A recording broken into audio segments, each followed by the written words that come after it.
Welcome, everyone. I'm aware that not everyone is here attending live.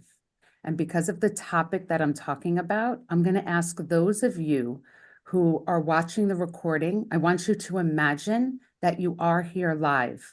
So when we do an activity, I want you to imagine you're doing it with us.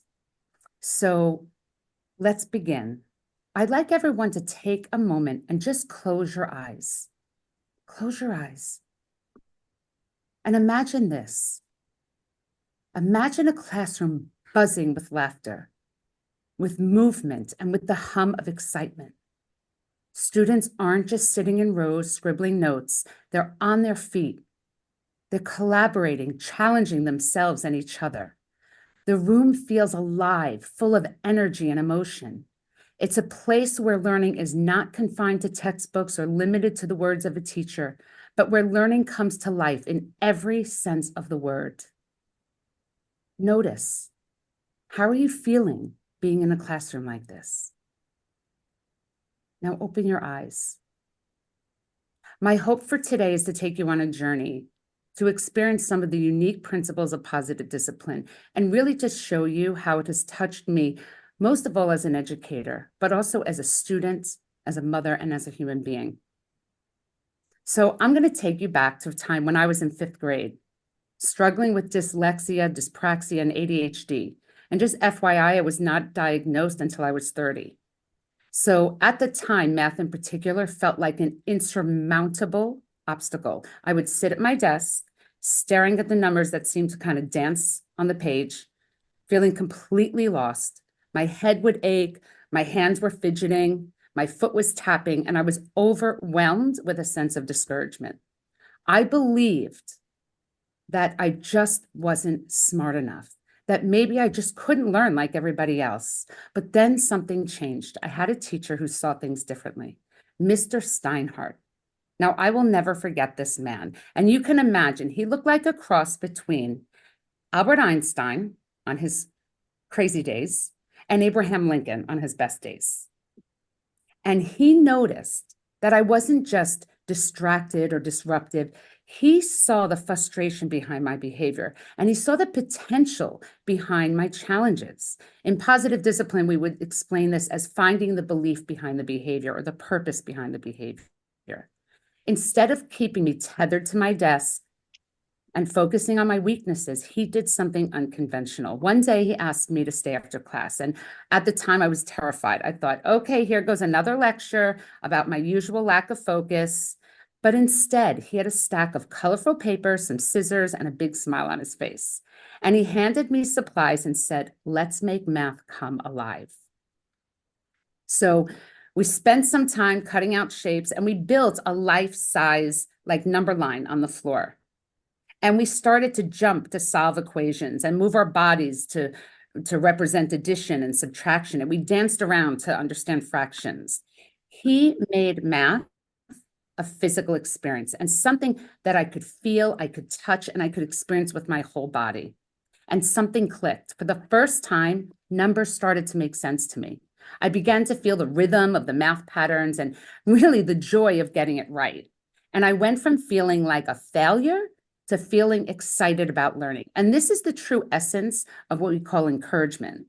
And that changed everything for me. This is when I realized the power of learning through experience. And Mr. Steinhardt didn't just teach me math. He taught me how to learn in a way that made sense for me. And he tapped into what we call implicit learning, a way of learning that wasn't about memorization or repetition. It was about moving and feeling and experiencing. And this is how we do all of our workshops and our teaching in positive discipline. Simply put, implicit learning is when our brains are able to absorb information without us even realizing. It's like, when you learn a song and the lyrics to a song without even trying, or when we navigate our hometown without even thinking about it, like automatic pilot.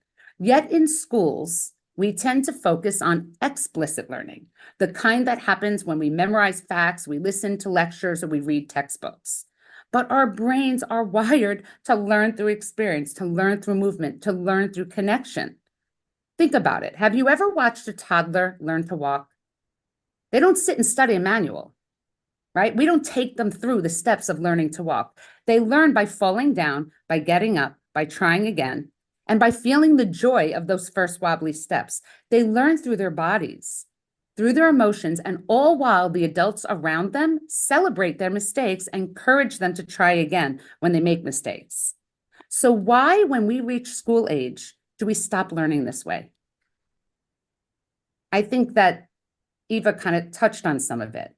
Now, I'd like us to experience implicit learning together. Even though we're on Zoom, we can still get up and move. We can still feel, we can still play. So let's play a game that I like to call Dynamic Have You Ever? And I'm going to ask you, I know I'm spotlighted.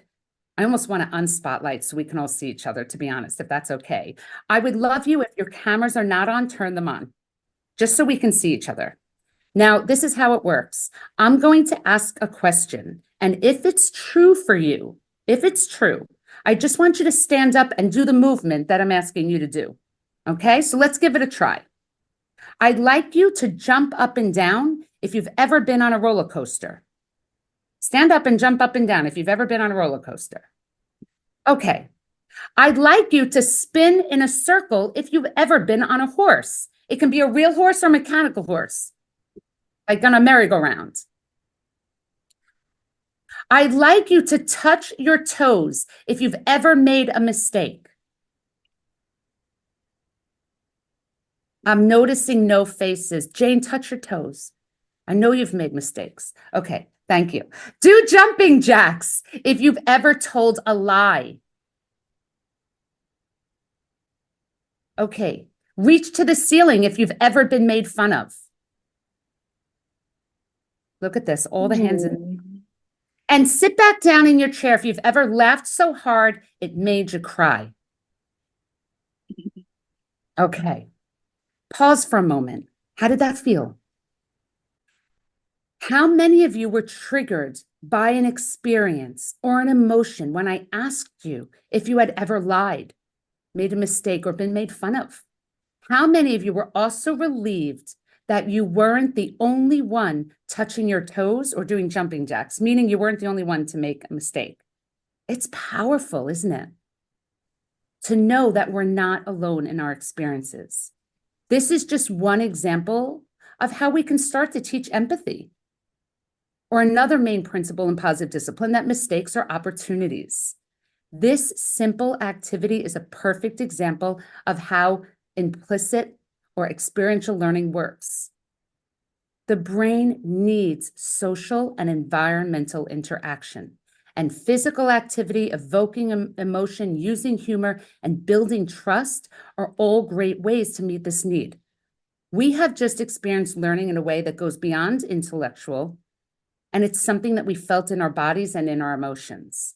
If you want to spotlight again, you can, but I'm happy to see everyone. It's really, it makes me feel connected. So let me share another story. This one is about a different kind of lesson, a lesson in well-being. So I had a group of teenage students who were super stressed out. They were weighed down by exams and expectations and the constant pressure to perform. And I could see it in their faces and their body language. I knew I had to do something different to help them reconnect with themselves, reconnect with each other and the world around them. So I decided to take them outside. No textbooks, no chairs, no whiteboards, just nature. So we walked to a nearby park, and I asked them to do something a little bit out of the ordinary. I said, I want you to find a tree that calls to you. Walk up to it, close your eyes, and give it a big hug. You could imagine the looks that I got, right? But slowly, they started to play along. They chose their trees, they wrapped their arms around them, and they stood there quietly. And some giggled, some rolled their eyes. But as the minutes passed, something changed. And I had them hug these trees for about 2 minutes, which doesn't sound like a long time, but it feels like a long time when you're hugging a tree. But in that time, you could see their bodies relax and their breathing slow down. And when we gathered back together, I asked them how they felt. And one student said it was the first time all week, not all day, all week they had felt calm. Another said it made them feel grounded. And one student who rarely spoke up in class at all shared that they felt like they were reconnecting with themselves. This was a small, simple activity, but it was transformative. It was a reminder that well-being isn't just about academic success or grades. It's about feeling connected, feeling whole, and alive. And sometimes we need to step outside of the classroom to find that. Adler knew this over a century ago. He also knew that children do better when they feel better. So imagine again a classroom where learning is not just about absorbing information, but about experiencing it, where students don't just memorize historical dates, but they walk in the shoes of those who lived them, where math isn't just numbers on a page, it's puzzles to be solved with our hands, with our bodies, with all of our senses, and where science isn't confined to a textbook, but felt in the rhythm of our heartbeats, in the taste of the air, and in the touch of a leaf. I want to share one more final story that illustrates this idea. I used to take my class to a local elderly care home, and we would meet with the residents, and often many of them were suffering from dementia. And in those moments, my students learned more about empathy and compassion and the human experience than any textbook or that I could ever convey. They learned by listening to stories, by holding a hand, by listening to old music that triggered fond memories, and by seeing the world through the eyes of someone who had experienced a long life. Those are the lessons that stay with us, not the ones we memorize for a test, but the ones that we feel in our bones and in our hearts. Research tells us that emotions play a huge role in how we learn. When we experience joy, curiosity, or even discomfort, our brains light up in ways that make learning stick. But beyond science, there's a simple truth. We're all human beings, and learning is a human experience. It's about connection. Connection to the material in our lives, connection to each other, and connection to ourselves. And in positive discipline, we say connection before correction, right? When we focus on connection in the classroom, we tap into something deeper. We tap into the heart of learning. So how do we harness this power of implicit learning? How do we bring more of this magic into our classrooms? Start small. Start by inviting more movement, more storytelling, more feeling into your lessons. Encourage students to share their own experiences, to make connections between what they're learning and their own lives. Take the classroom outside. Let math problems come alive in a garden or playground. Let students experiment, fail, and try again. And most importantly, make space for emotions. Allow for laughter, for curiosity, for the discomfort of not knowing. Through implementing positive discipline in the classroom, we hope to make every classroom a place where learning isn't just something you do, but something that you feel.